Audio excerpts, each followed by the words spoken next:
without describing specifically what's in the photographs.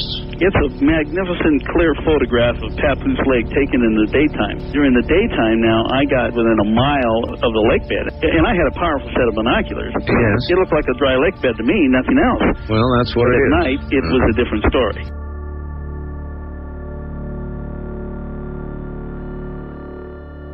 So he came from the other direction. This is supposedly before S4 was built.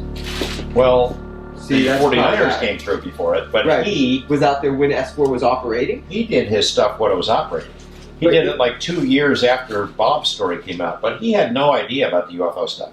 This guy is an archaeologist. His name is Jerry Freeman, and he had an idea. He wanted to track the history of the 49ers, the groups of settlers who came across the country in 1849 to get to the California goldfields. So he had a unique idea. He infiltrated the Nevada test site from the south and the west and traveled all the way across it. He sneaked across it, avoiding security, knew he was trespassing, but he would travel at night and hide under rocks and in caves during the day. He made it all the way up to Papoose Lake. This was in, the story is 1997. So it's after the Bob Lazar story has come out. This guy has no idea about Bob Lazar. He has no idea about flying saucers. He's not into that. But he traveled all the way up to Papoose Lake. And in his story, and I inherited a lot of his files, he says he was out at night by Papoose, and all of a sudden, out of nowhere, a door opens up.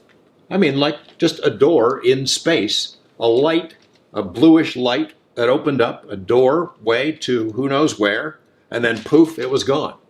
This guy had no idea about flying saucers, Bob Lazar, John Lear, any of this stuff. But that's the story he told. Unfortunately, as he traversed the Nevada test site, he ran into pockets of radiation and contracted cancer and died.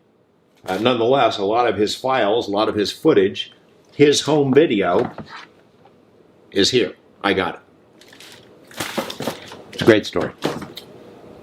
The arch.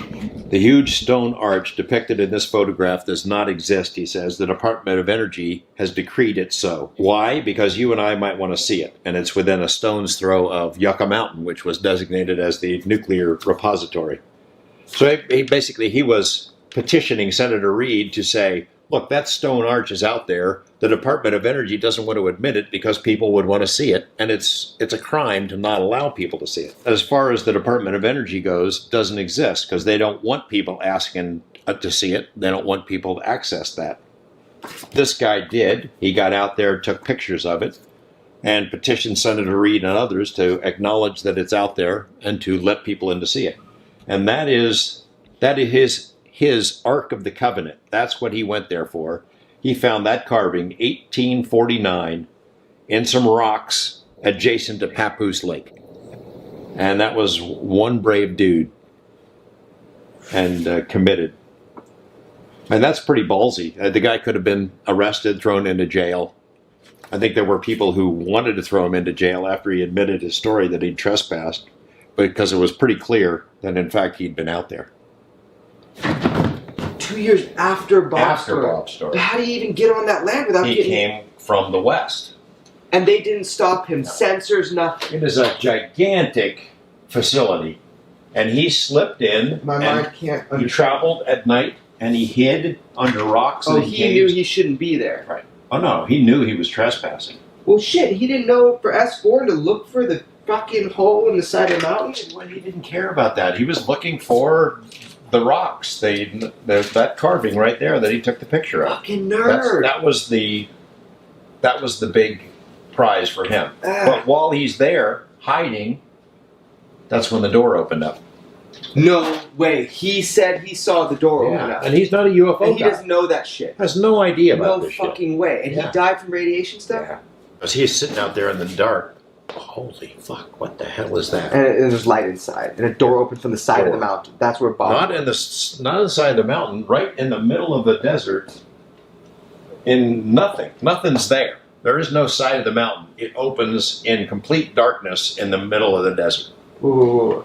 You're not saying the floor opened up. No, I am saying he's out sitting here looking. out of interdimensional space. Yeah.